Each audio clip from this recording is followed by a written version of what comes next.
Without doubt, the Romans created one of the most disturbing and bloody entertainments in history.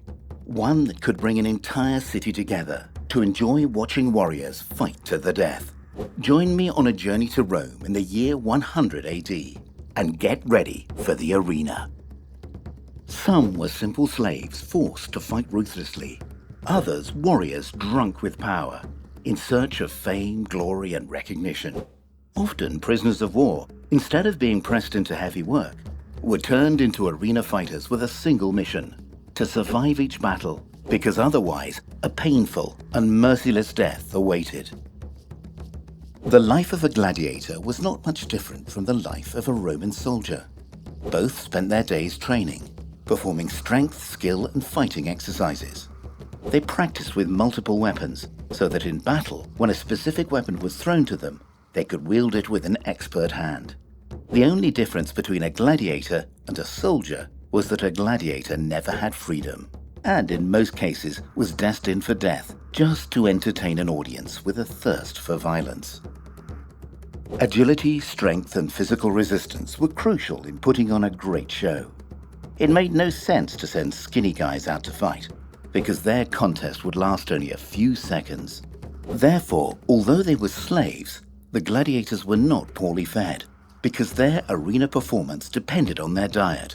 So to stay fit and build muscle faster, they ate a lot of carbohydrates and high-protein foods, including meats, grains, pulses, other vegetables, and dairy.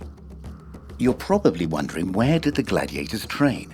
Basically, they all lived in a place called a ludus, which functioned as a fighter training school and dormitory.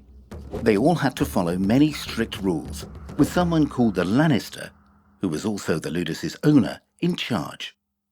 Although at first glance, this might seem a very hostile environment, housing many violent men, in reality, the fighters often forged strong bonds of friendship, because at the end of the day, they were all in it together. After the fatigue and stress of training and fighting, the gladiators were permitted rest periods, which included massages and basic medical care. Perhaps not too bad, don't you think? In some ways, the life of a gladiator sounds better than many a modern life, although the wrong move could have very unfortunate consequences. Speaking of tragic endings, let's step into the sandals of a gladiator. Picture yourself in the arena, defeated and disarmed, facing a larger, more formidable opponent whose sole intention is to bring your life to an end.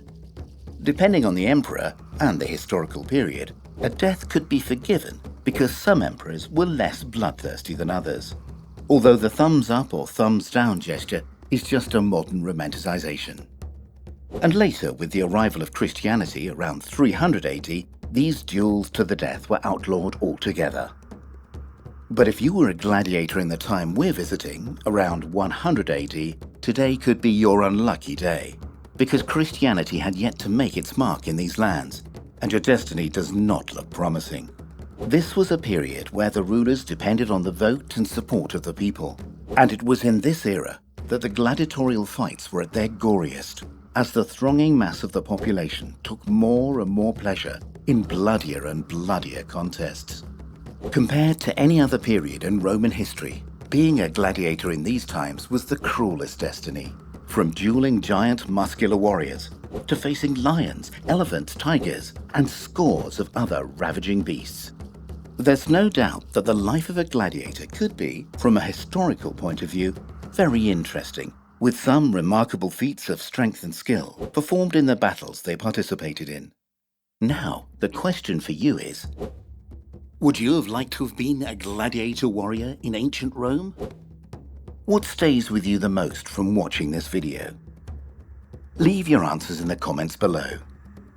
And if you haven't already, be sure to leave a like, subscribe to our YouTube channel, and activate your notifications so you don't miss when we post our next video.